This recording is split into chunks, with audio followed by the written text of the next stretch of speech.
بسم اللہ الرحمن الرحیم بسم اللہ الرحمن الرحیم اعوذ باللہ من الشیطان الرجیم بسم اللہ الرحمن الرحیم السلام علیکم ورحمۃ اللہ وبرکاتہ۔ میرے پیارے دوستو، امید ہے آپ سب خیریت سے ہوں گے۔ میری طرف سے آپ سبھی کو رمضان کی بہت بہت مبارکباد۔ تو چلیے آج شروع کرتے ہیں روزے کا بیان۔ ابھی تک میں نے جو بھی چیزیں روزے کے بارے میں بتایا ہے، اب آپ کو رمضان میں وہ فالو کرنا ہے۔ تو چلیے شروع کرتے ہیں روزے کا بیان، ایپیسوڈ 9۔ بسم اللہ الرحمن الرحیم۔ پوائنٹ نمبر 37، سامان عبرت بنانا۔ کثرت سے وصال کرنے والے کو سامان عبرت بنانا۔ حدیث میں ہے، ابو ہریرہ رضی اللہ تعالی عنہ سے روایت ہے، انہوں نے کہا کہ نبی صلی اللہ علیہ وسلم نے روزوں میں وصال کرنے سے منع فرمایا۔ تو مسلمانوں میں سے ایک آدمی نے عرض کیا، اے اللہ کے رسول صلی اللہ علیہ وسلم، آپ تو وصال کرتے ہیں۔ آپ نے فرمایا، تم میں سے کون آدمی میری طرح ہے؟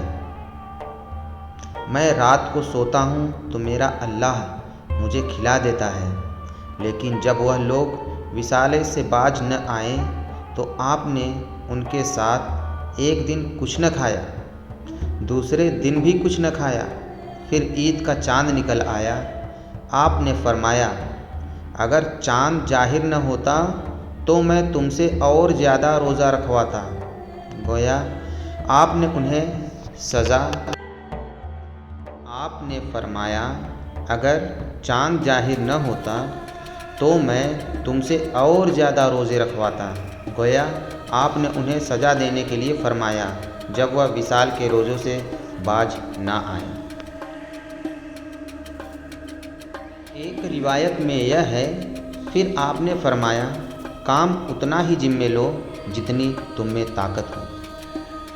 اللہ تعالیٰ کے کھلانے پلانے سے مراد یہ ہے کہ وہ آپ کے اندر اس قدر طاقت شرابی پیدا کر دیتا ہے کہ کھانے پینے کی ضرورت ہی نہیں رہتی۔ ماشاءاللہ۔ پوائنٹ نمبر 38، اگر کوئی اپنے بھائی کو نفلی روزہ توڑ دینے کی قسم دے۔ حدیث میں ہے، ابی جحیفہ رضی اللہ تعالی عنہ سے روایت ہے، انہوں نے فرمایا کہ نبی صلی اللہ علیہ وسلم نے سلمان رضی اللہ تعالی عنہ اور ابو درداء رضی اللہ تعالی عنہ میں بھائی چارہ کرا دیا تھا۔ چنانچہ ایک دن سلمان رضی اللہ تعالی عنہ ابو درداء رضی اللہ تعالی عنہ سے ملنے گئے تو انہوں نے ام درداء رضی اللہ تعالی عنہ کو نہایت پراگندہ، مطلب میلا کچیلا کی حالت میں دیکھا۔ انہوں نے اس سے پوچھا، تمہارا کیا حال ہے؟ وہ بولی کہ تمہارے بھائی ابو درداء رضی اللہ تعالی عنہ کو دنیا کی ضرورت ہی نہیں۔ اتنے میں ابو درداء رضی اللہ تعالی عنہ بھی آ گئے۔ انہوں نے سلمان رضی اللہ تعالی عنہ کے لیے کھانا تیار کروایا، پھر سلمان رضی اللہ تعالی عنہ سے کہا، تم کھاؤ، میں تو روزے سے ہوں۔ سلمان رضی اللہ تعالی عنہ نے کہا، جب تک تم نہیں کھاؤ گے میں بھی نہیں کھاؤں گا۔ آخر کار ابو درداء رضی اللہ تعالی عنہ نے بھی کھایا۔ جب رات ہوئی تو ابو درداء رضی اللہ تعالی عنہ نماز کے لیے اٹھے تو سلمان رضی اللہ تعالی عنہ نے کہا، سو جاؤ۔ چنانچہ وہ سو گئے۔ تھوڑی دیر بعد پھر اٹھنے لگیں تو سلمان رضی اللہ تعالی عنہ نے کہا، ابھی سوئے رہو۔ جب آخری شب ہوئی تو سلمان رضی اللہ تعالیٰ عنہ نے کہا اب اٹھو۔ چنانچہ دونوں نے نماز پڑھی۔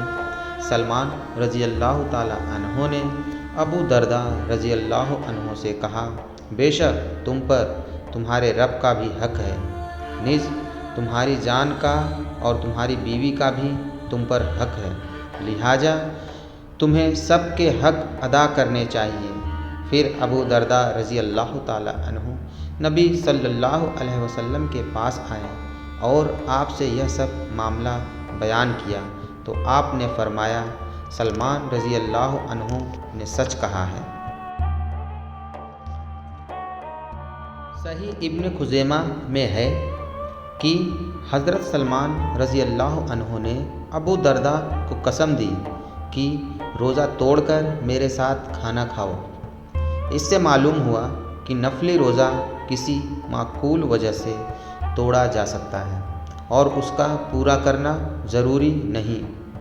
اگر کوئی بلا وجہ نفلی روزہ ختم کرتا ہے تو اسے قضا دینا ہوگا۔ پوائنٹ نمبر 39، شعبان میں روزے رکھنا۔ عائشہ رضی اللہ تعالی عنہ سے روایت ہے، انہوں نے فرمایا کہ رسول اللہ صلی اللہ علیہ وسلم نفل روزہ اس قدر رکھتے ہیں کہ ہم کہتے ہیں اب کبھی آپ روزہ نہیں چھوڑیں گے، اور جب چھوڑ دیتے تو ہمیں خیال ہوتا کہ آپ کبھی روزہ نہیں رکھیں گے، اور میں نے رسول اللہ صلی اللہ علیہ وسلم کو رمضان کے علاوہ کسی اور مہینے کے پورے روزے رکھتے ہوئے نہیں دیکھا ہے، اور میں نے آپ کو شعبان سے زیادہ کسی اور مہینے میں روزے رکھتے نہیں دیکھا۔ شعبان کے مہینے میں روزے اس لیے زیادہ رکھتے ہیں کہ اس مختصر مہینے میں اللہ کی طرف بندوں کے عمل اٹھائے جاتے ہیں، جیسا کہ نسائی میں ہے۔ پوائنٹ نمبر 40، شعبان میں روزے رکھنا۔ دوسری روایت عائشہ رضی اللہ تعالی عنہ سے ایک دوسری روایت میں کچھ زیادہ الفاظ ہیں کہ آپ فرمایا کرتے تھے کہ اے لوگوں، اتنی ہی عبادت کرو جو قابل برداشت ہو، کیونکہ اللہ ثواب دینے سے نہیں تھکتا یہاں تک کہ تم خود عبادت کرنے سے اکتا جاؤ گے۔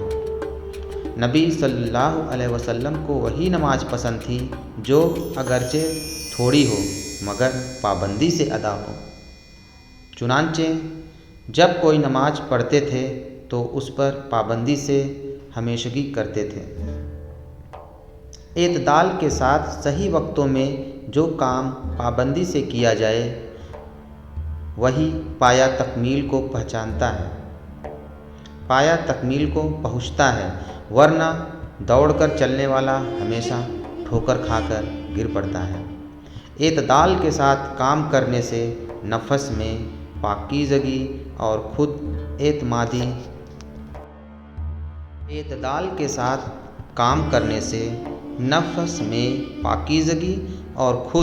اعتمادی بھی پیدا ہوتی ہے۔